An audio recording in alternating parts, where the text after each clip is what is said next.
ఎంతటి విషము పాము కరిచినా ఇలా చేస్తే ప్రాణాలు రక్షించవచ్చు.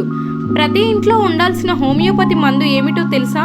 అట్రాంటికాలో మినహా ప్రపంచమంతటా విస్తరించి ఉన్నాయి.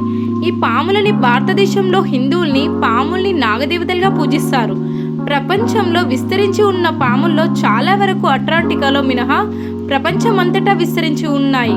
ఈ పాములను భారతదేశంలో హిందువుల్లో పాముల్ని నాగదేవతలుగా పూజిస్తారు. ప్రపంచంలో విస్తరించి ఉన్న పాముల్లో చాలా వరకు విషపూరితం కావు. మొత్తం 20 కుటుంబాలలో 3కి చెందినవి మాత్రమే హానికరమైనవి.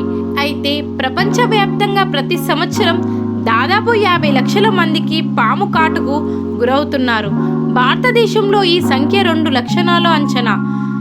ఇక మన దేశంలో దాదాపు 250 జాతుల పాములుండగా వాటిలో 52 విషసర్పాలు ఉన్నాయి. అయితే తెలుగు రాష్ట్రాల్లో మాత్రం 5 పాములు అత్యంత విషాన్ని కలిగి ఉన్నాయని తెలుస్తోంది. ఇవి మనిషిని కాటు వేస్తే 3 గంటల్లో మనిషి చనిపోతాడు.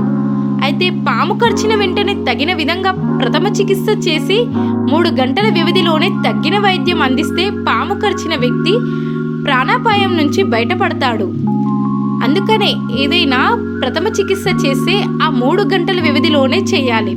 లేకపోతే పాము కరిచిన ఆ వ్యక్తి మరణిస్తాడు. అయితే పాము అనగా అందరికీ భయం. పాము కాటు వేస్తుందని ప్రాణం పోయినట్టు అనిపిస్తుంది కదా. అసలు పాముల గురించి సరైన సమాచారం లేకపోవడమే ఈ అపోహాలకు, అపనమ్మకాలకు కారణం. పాముల్లో చాలా రకాలున్నాయి. పాములు ఎన్ని రకాలు ఉన్నా ప్రధానంగా 2 జాతులు. వాటిని విభజించాలి.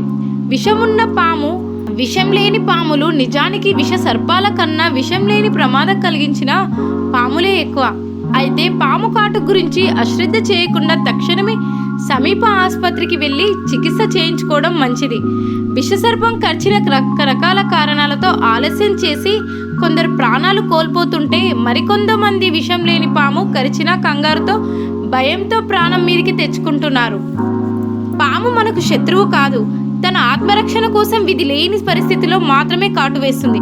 పాము బారిన పడకుండా తగు జాగ్రత్తలు తీసుకోవడం. ఒకవేళ పాము కరిస్తే తక్షణమే సమీప ఆసుపత్రికి వెళ్ళి చికిత్స చేయించుకోవడం తప్పనిసరి.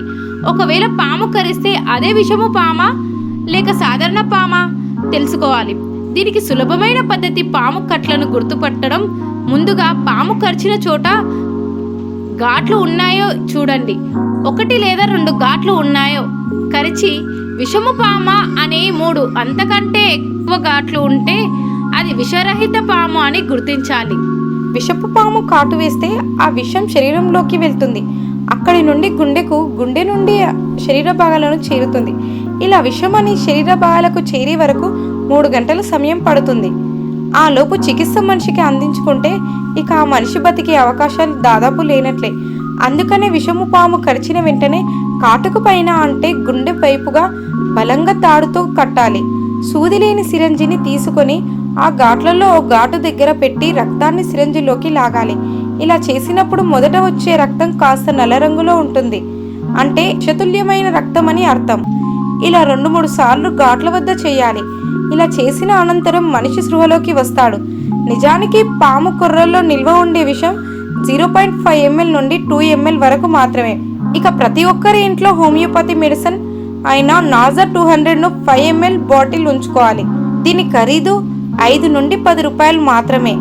దీనిని పాము కరిచిన వ్యక్తి నాలుకపై 10 నిమిషాలకు ఒకసారి 3 సార్లు వేస్తే పాము కరిచిన వ్యక్తి త్వరగా కోలుకుంటాడు. తర్వాత డాక్టర్ దగ్గరకు తీసుకొని వెళ్ళి తగిన చికిత్సను అందించాలి. ఇలాంటి న్యూస్ అప్డేట్ తెలుసుకోవడానికి మా ఛానల్ని సబ్స్క్రైబ్ చేసుకోండి.